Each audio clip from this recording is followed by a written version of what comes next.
let's get into the trending topics now. And Stacey joining me on set here. We didn't think we'd have time to do them, but we have got a little bit of extra time. So, I mean, you know, obviously the Omonde building is the one that's been talking to. Huge story, yes. Yeah, building under construction in Omonde South, collapsing and leaving at least 6 people dead. The president has obviously just released a statement sending his condolences. And I think the whole idea is now looking at what brought this about. I mean, maybe approved plans, compliance city bylaws weren't followed, all of these kind of things. And then multiple construction workers were trapped under the rubble. Yeah, So I this saw is that the problem. prelim investigation suggested no record of approved plans and the building was near a power line servitude.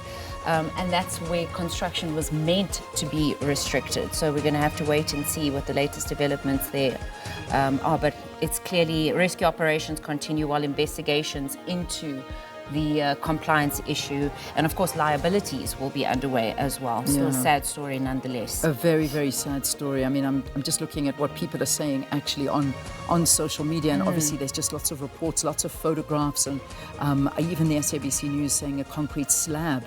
This is our latest one, is delaying rescue efforts at that building in Omonde where at least 6 people have died. 3 others are still trapped under the rubble. So developing story and a very, very sad story at that. Okay, so that's the big trending topic there. World War III. Did you ever think that we'd be saying that as a trending topic? You know, to be honest with you, every single time there seems to be a very big eruption, particularly within the Middle East. And remember with Ukraine and Russia, it was the same trend that came about.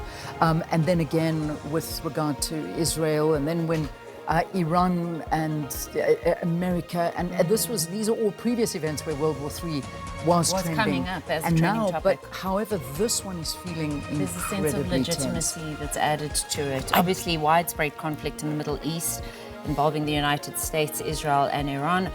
We've been looking at all the major news outlets. Leanne's been, scouring the papers as well to describe the ongoing military airstrikes and retaliation between Iran and US/Israeli forces as well. And it's a very scary situation, particularly where they see, you know, what's happening in terms of that embassy in Riyadh, the US embassy that was struck in the early hours of the morning. The US saying they are not going to let this one go. The US issuing evacuation orders all over the Middle East, which is really signaling something big is about to come. And, well, it's already happening. But remember, there are South Africans that are basically desperate to get home all over the Middle East, and particularly in the United Arab Emirates, where there's still uncertainty. So this is a very big story that's affecting absolutely every corner of the earth, and we wait on. Yeah, we also saw that circularly, and with the security updates for Americans in the Middle East, indicating that they need to depart now via commercial means due to serious safety risks in Bahrain, Egypt, Iran, Iraq, obviously Jordan, Kuwait, Lebanon, all those regions. Very scary situation there. I think the next trend is linked to that, so that pretty much so covered it. We did that, and then of course Brown Makhotsi. That's the big one in terms of what happened yesterday. We can do this very quickly. Brown Makhotsi failed to appear for his scheduled testimony before the Madlanga Commission. He said he wasn't well, and said he would submit that medical certificate. And apparently he did submit the medical certificate. So, I mean, it was a very dramatic twist to the proceedings, and people were hoping that they could get more. So Brown Makhotsi was meant to appear. He didn't because he was ill. That medical certificate supplied. What it says, we don't know. But anyway, we'll wait and see what happens. Obviously, on the that. Commission has expressed frustration. I did see a certain report saying it may pursue contempt of court proceedings, but that wasn't confirmed unless he properly, obviously, justifies the absence through that medical report as well.